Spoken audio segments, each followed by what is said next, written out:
If you're ready to experience more peace and joy in your life, if you want to feel more comfortable in your own skin, and if you're ready to discover and expand on your energetic gifts and personal power, you're in the right place. So here's your host, Kelle Sparta. Welcome back to Spirit Guides. I am your host, Kelle Sparta, transformational shaman, spiritual coach, spiritual business coach. I'm here as always on Mondays with my friend Joshua Radewan, spiritual coach, and specializing in the paranormal and clearing all the ickies off that they get. So today we're going to talk about Leggo my ego. We're going to talk about ego death. So, you know, what's really funny about this is in 1998, I had my Saturn return. And so Saturn return is when it disrupts your whole freaking life. It's like a quarter life crisis, right? And that's where midlife crises come from too, because it comes back again in another 28 years. So I'm 55. Next year's going to screw me. So here we go. Yes. Anyway, the upshot is that I was in my first Saturn return in 1998, and I was really just destroying my whole freaking life, right? I divorced my husband. I sold my house. I had him take the dog. I started the process of selling my business, and I ultimately ended up moving out of state to live with a bunch of people I met at the Renaissance Fair. My business partner said that I'd run off and join the circus, and he wasn't really that far from wrong. So as part of this, I was selling houses at the time. I was a real estate agent, and I had just divorced my husband and moved into this new little small house that was all by myself, and I was in my year of gratitude, and I call it that because I spent every morning waking up going, oh my God, thank you. I don't have to answer to him. I don't have to explain myself to him. I could just do what I do, and all is right with the world, and I can buy whatever the hell I want, and I don't have to listen to criticisms and all the things, right? And so, all of this stuff was happening. So I was waking up every morning filled with gratitude. And this couple bought a house from me. And they invited me to this ego death class with their teacher. And I look back on it now. I did not take them. I went to a single class and I just was like, I don't think so, right?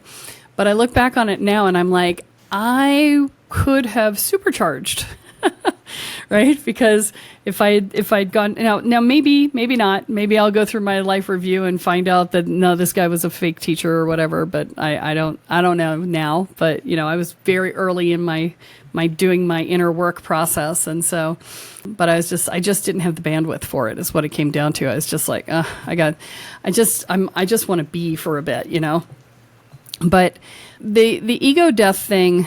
And it's interesting that we're doing this on the heels of the religious trauma episode. So we batch record these, so you'll notice I'm wearing the same shirt as last time if you're watching on YouTube. And the interesting thing is that ego death teachers can sometimes become religious trauma too, right? And so I want to be clear, and this is the hardest one to tell the difference on. I want to be really clear about that, because your ego will find all sorts of reasons to say no to shit that will cause it to die, right?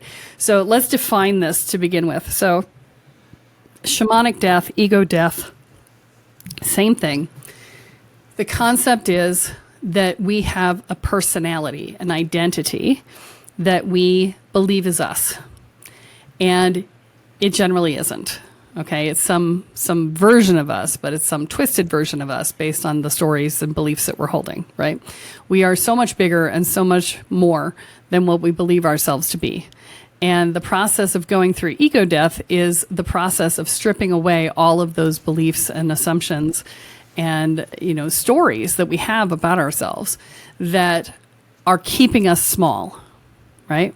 And so the idea of why would I want to go through this ego death thing? Well, you would want to go through it because it gives you the opportunity to become more of your highest version of your authentic self. Okay?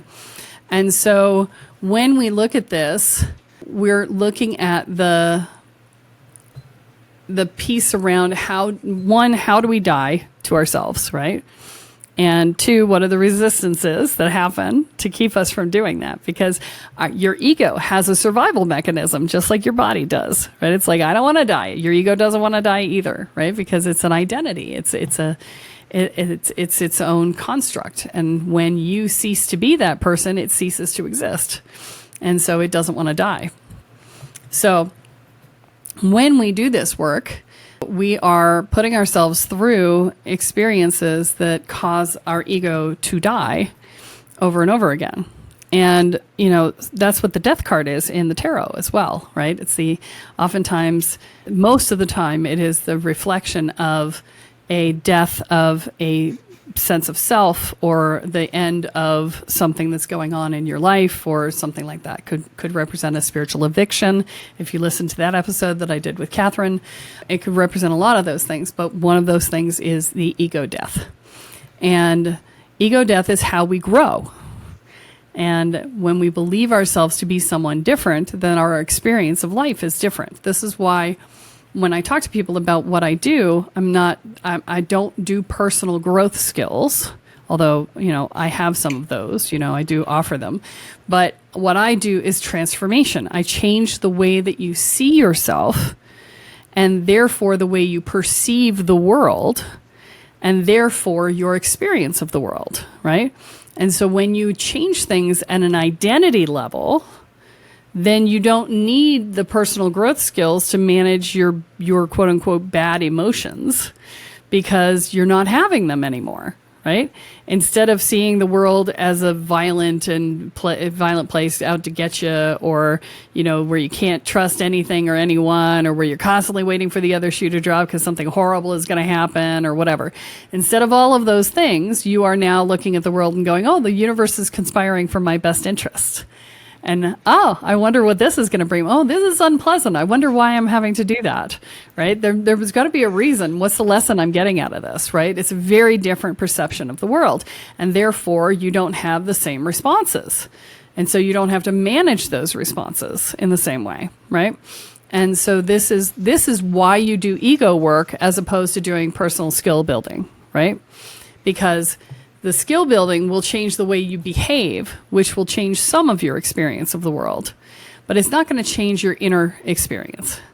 It is only going to change your outer experience and what that outer experience creates. And so you will still have that initial ick reaction. Whereas in transformational work, you don't have that initial ick reaction because you have become someone else and you don't perceive the world in the same way, right? So this is the benefit to doing that work. So Josh, I can see you nodding, but I can feel that you've got a lot to say. So I'm gonna let you talk. Since working with you, I've gone through multiple ego deaths. Once again, just recently over the last couple months. I'm sure all of our listeners have heard some of, what's going on in my life, the past life regression, all of these things. For me, ego was about an attachment to who I was, right? And the ego's like, this is who you are, and we are going to fight every, tooth and nail to keep this because it doesn't, like the change, right? It doesn't want the change. And it's funny because we had this on the books for 3 weeks, right? And had not been able to record it. Everything would go haywire. We would change topics right at the last minute. And I was like, okay, there's still a lesson to learn here, and I was looking deep at myself and around me, right? So one of the things that this ego death taught me is, once again, Coyote comes through with just a barrel of laughs, like, you've done this before and you always think it's going to be so fucking terrible. And it's not, right? Like, you make it terrible. And it's like, it's funny because I went through one of these last year after a spiritual eviction, and because I attached myself to the building of this metaphysical shop, and I was like, this is who I am. I'm a spiritual practitioner. I sell crystals. I do the things in my community, right? Like, there was this just air about me. And when it all came crashing down, I was like, how could I be so wrong? And, I sat in this misery because I was still trying to fight to find some way to keep this in my life. And then I just walked across the street one day, and I'm just looking at the sun, and I was like, none of this shit fucking matters, right? Like, why am I throwing myself into this debilitated state when there's this whole world of limitless possibilities around me and that surrounds me?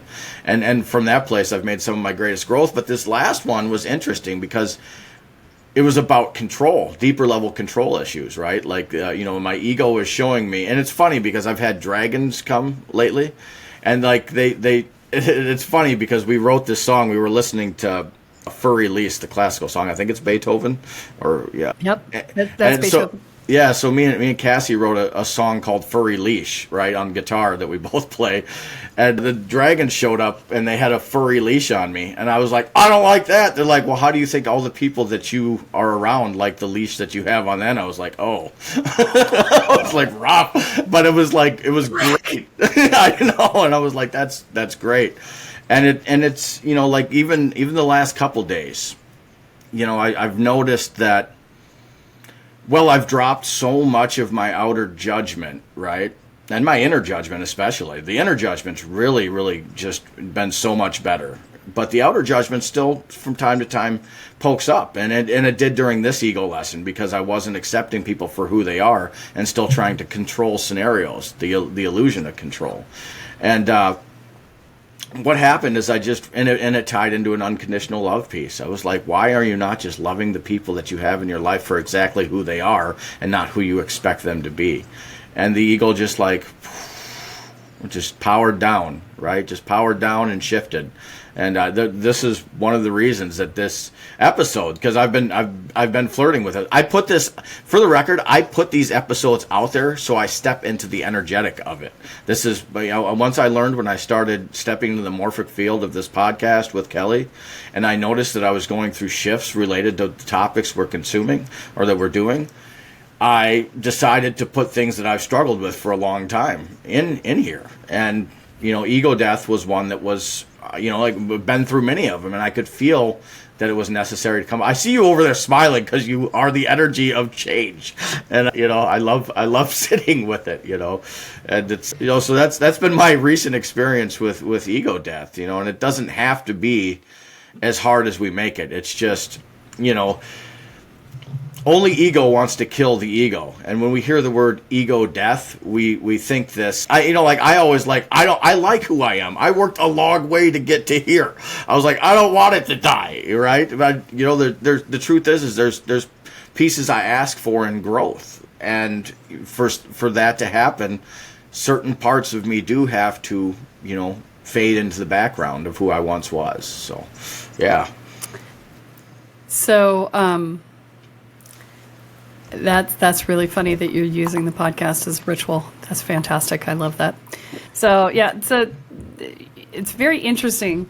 So I'm going to take a little sidebar here. So just know that Kathy and I have run rituals and the transformational experiences, right?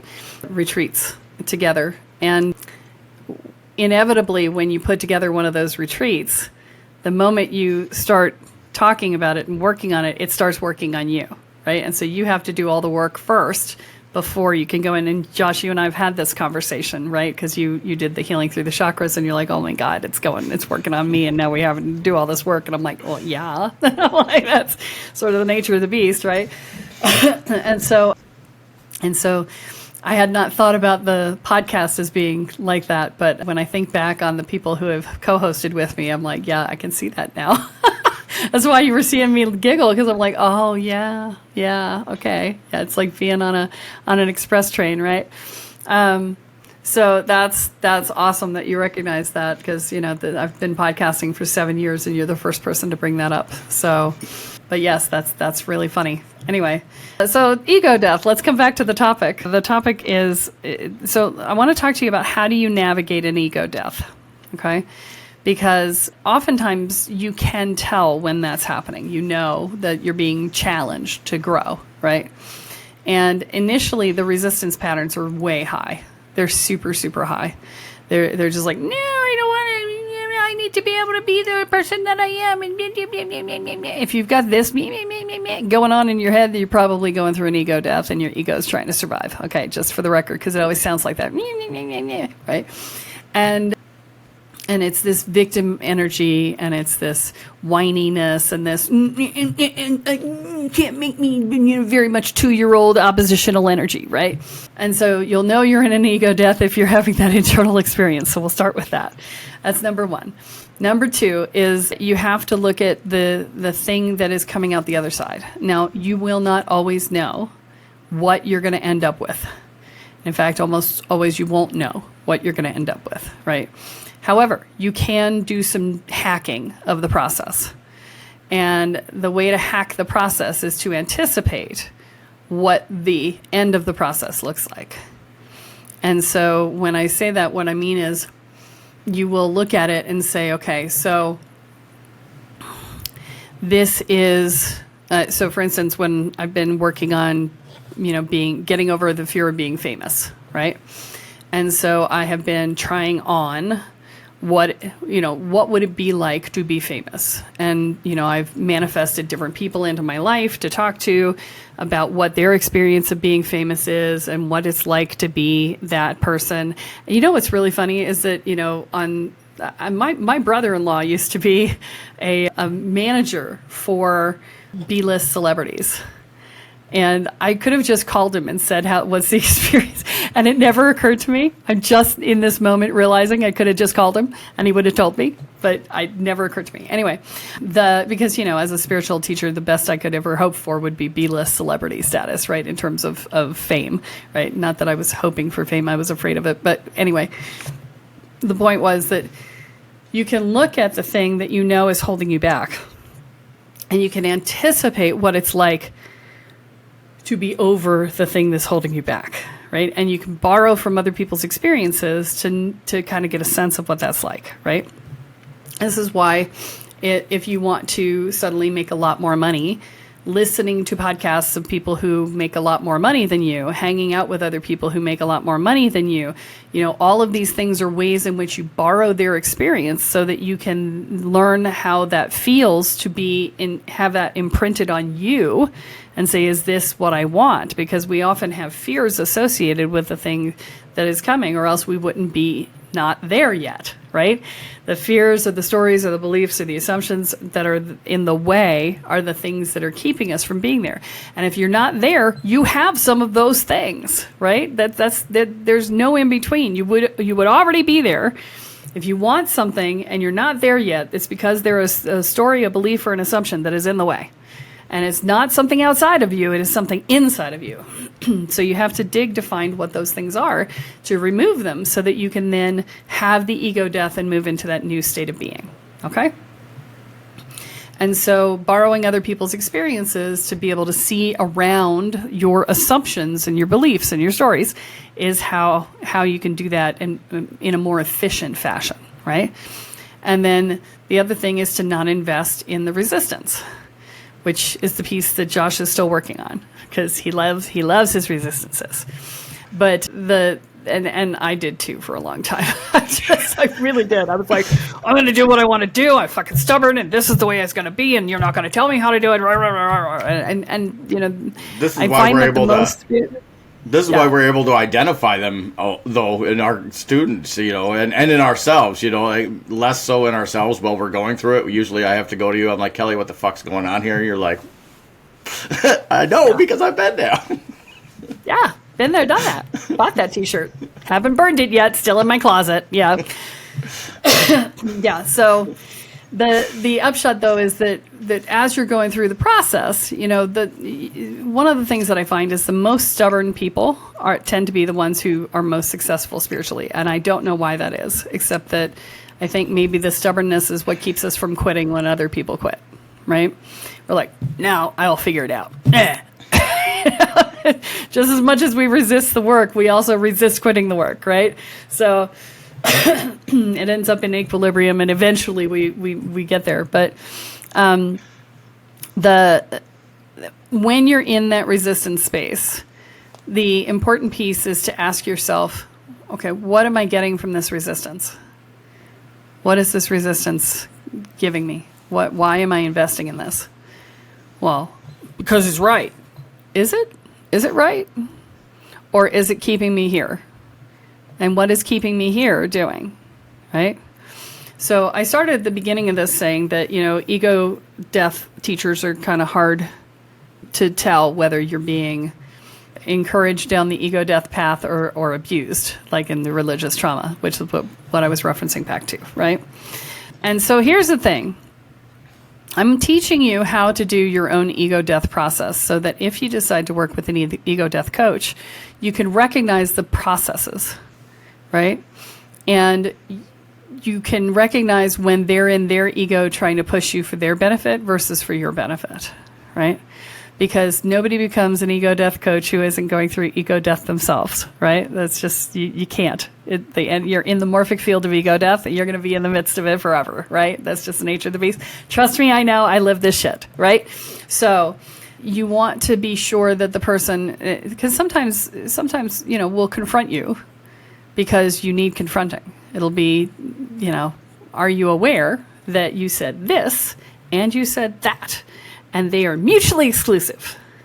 So which one is it? Because sometimes you can hold mutually exclusive beliefs in your brain, and they are not a paradox because you never look at them at the same time, right? Because this one will be about this topic over here, and this one will be about this topic over there, and you'll think they have nothing to do with one another, except when you look at them at the same time, they're the same thing in opposition, and you wonder why you're stuck, right? That's something that an ego death coach will tell you about, right? And so, when I say transformational shaman, I do ego death work. I'm an ego death coach, right? So, so that's part of the job, is saying, right? And then, another part is helping people to navigate the journey, right? And so, you need to look at where the resistance is holding you up. And then you need to unwind that holding you up, that resistance piece. If you're in self-judgment, that is just a resistance to moving. So you can just stop it, right? Just stop it. And because that's the only purpose for self-abuse, is to stop yourself from moving forward. It's entirely a resistance. And so, when you look at that and you go, oh, this is just a resistance, I'm going to stop that now, right? Boom, right? Now, sometimes you look at it and it'll be like, I feel really uncomfortable if I let this go. You're like, great, that's exactly where you're supposed to be, right? That means that is the key to your evolution. So take a deep breath, close your eyes, and pull the pin. Jump off the cliff, right? Because that is the path to growth. And so this is what I'm saying, is that the thing that scares you the most is usually the key to the next step. So, building courage is an exercise that we do as part of our work, because you have to build the courage to be able to go, yep, I'll be okay, right? And it's about understanding and knowing that you are ultimately adaptable and capable, and that you will figure it out no matter what happens, right? Absolutely. It was interesting whenever I was going through, when this all started a couple months ago, I was out on the road for a while, and I was, before I would be like in the fetal position, I was like, fuck my life, right back to the victim state, and this also came about after a core wound issue. So I was like, okay, we've done enough work to know that we're not going to just sit, like we'll sit with it, figure out like what's the best way to look at this, what pieces, like for me it was soul pieces. I went on multiple soul retrieval missions during this particular ego death as well, and but it was about changing the way that I approached the aftermath of said incidents, right? I was like, I'm just going to double down on my excitement in life, right? Okay, I'm not excited about this. Well, fuck that. I'm not investing in this boulder anymore as much as I can. I mean, like the ego still is like, okay, go back to this. And you're like, no. I can't tell you how many times during this process I went outside and I would be working with my mental pattern, recognizing the ego, becoming more aware of it. And I'd be outside every 3 minutes regrounding, right? I'm like, nope. Like every time I went outside, I was like, nope, we're not doing that. We're not doing that anymore. And I would shift my focus to what I was, trying to, or not trying to, stepping into this new way of being. And, it's been, they're all fucking nuts and they all create massive growth. But this one really felt good on the other side of it. So yeah, all kinds of ways to approach this work, right? So, the ego death piece is, it's probably the most challenging aspect of the work that we do. And that's because we really invest in who we believe ourselves to be. And I'm going to say that after having done this level of work for, what is that, like 25 years? I will tell you that I am less invested today in who I am than I was 25 years ago. I literally am not very invested in who I am today. And that's because I changed so much and I evolved so much that investing in it feels frivolous because I know it's not going to last, right? It's like, well, I'll be this person for, maybe a year. We'll see what happens, right? So interestingly, and I think this is a function of having been raised in the New Age movement. When I was a kid, we were moving every year or two. And I actually decided, since nobody but me and my mom knew who I was before, I actually decided to try on new personalities at different locations to see who I might decide I'd like to be. And so, when I was like 10, 11, 12, I was changing personalities every single place that we went. And so that was an interesting dynamic as well, to be able to say, oh, I'm going to be this person here, and I'm going to be that person there, right? And to be able to consciously make that choice, which, during that phase of life, that's a more flexible time frame, right? Than when we get older and we calcify in our beliefs about who we are, right? So, if you know that you're just a made-up idea, then, and you made it up, it makes it easier to change your idea, right? If you treat yourself as a creative art form, then changing the brushstrokes or the colors or, painting over the entire thing and starting over from scratch and painting something new, it's not as intimidating because you're the artist, right? You're the artist. You're the one who's making it up.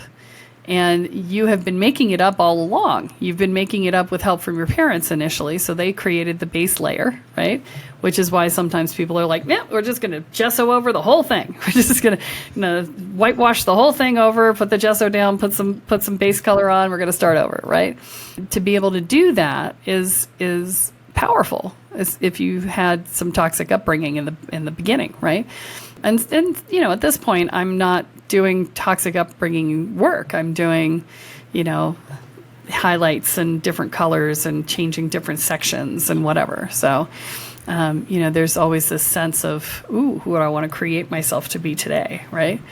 And, a lot of the work that we do initially is in taking away the blinders and the trainers, right? The things that keep you in a particular direction and seeing only in one way, because we want you to be able to see the wide scope of the swath of stuff that's available so that you can choose more broadly from your options.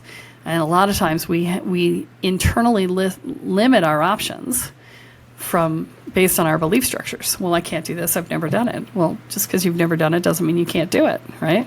I'd never lived out of the country until I moved here 2 years ago. Was it scary? Yeah, it was scary. Did I doubt what I was doing? Yeah, I doubted it a lot, but I was committed, so I did it, right? Was it overwhelming and exhausting? It was overwhelming and exhausting, and it sucked. But I'm so happy I did it, and I now live internationally. And I had always been in this sort of awe of people who moved internationally.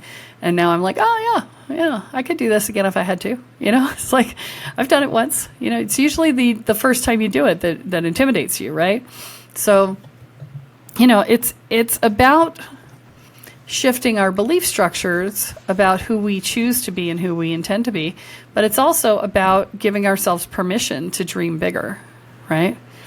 And, I years ago, like 20 years ago, I used to walk around with permission slips with a little fairy with a wand in my purse. And anytime I would hear somebody talking about, oh, I wish I could, I would just sit and write down what it is that they just said, and I would sign it, the universe, and I would hand it to them. And they're like, what's that? I'm like, that's your permission slip. Go do it. And they were just like, you know, I'm interrupting their entire conversation. And they're just like, you could see that they were floored, right? And it was like, some of them were going to ignore that they ever got that. They were going to throw it away. And other people were going to be like, the universe gave me permission slip. I guess I have to do it now, right? So, you know, I was just doing my little Heyoka thing, Mr. Heyoka over there, right? I don't claim that. It just seems to claim me. Yeah.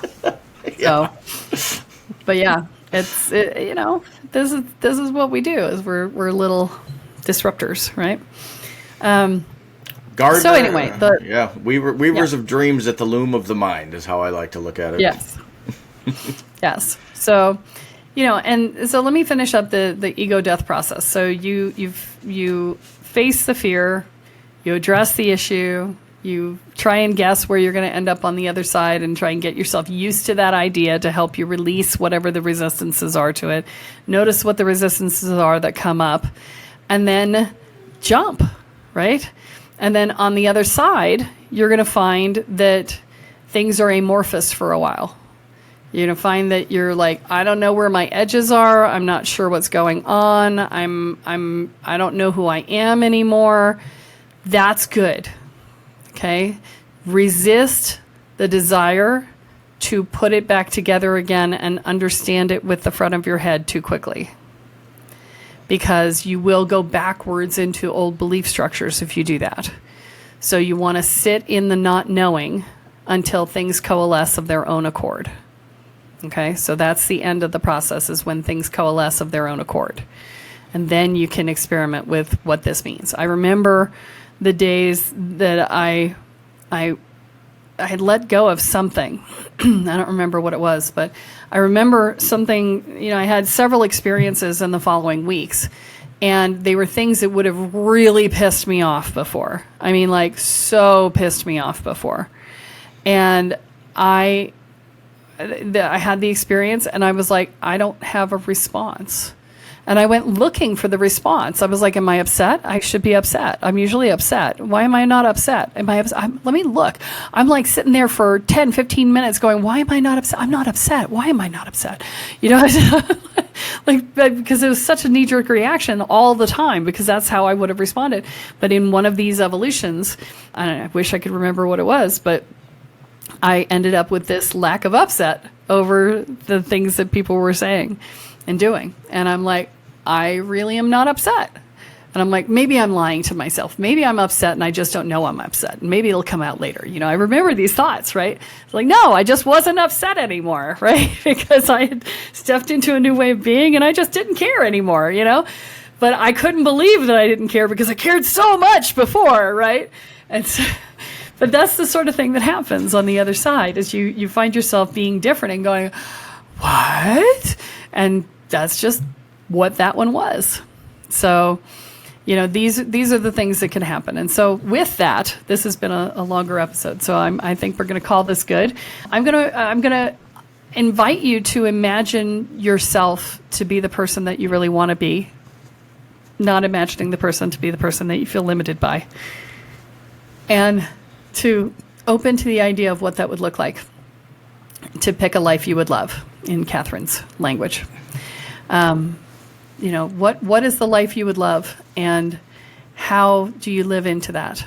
And not even the how, honestly, because the how is the universe's problem, right? But what would it feel like is better phrasing. What would it feel like to be that person? And then just step into the experience of feeling like being that person, and allow that to bring to you the shamanic death that brings you to that new place. And with that, I wish you the best with it. If you need help, you know where to find us. And don't forget to like, subscribe, and share. This is how you tell us that you like what you're listening to, is you let us know. And feel free to send in a question if you have one.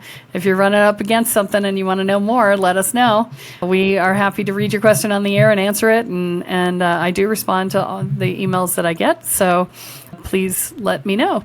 And with that, I'm going to say this.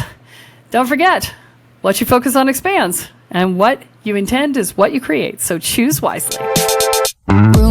So that's it for today's episode of Spirit Guides Podcast. Head on over to iTunes, Apple Podcasts, or wherever you listen and subscribe to the show. Every week, one lucky listener who subscribes and posts a review on iTunes will be entered into a drawing for a $10,000 value grand prize and a private reading with Kelle Sparta herself. Be sure to head on over to spiritguidespodcast.com and pick up a free copy of Kelle's gift and join us on the next episode.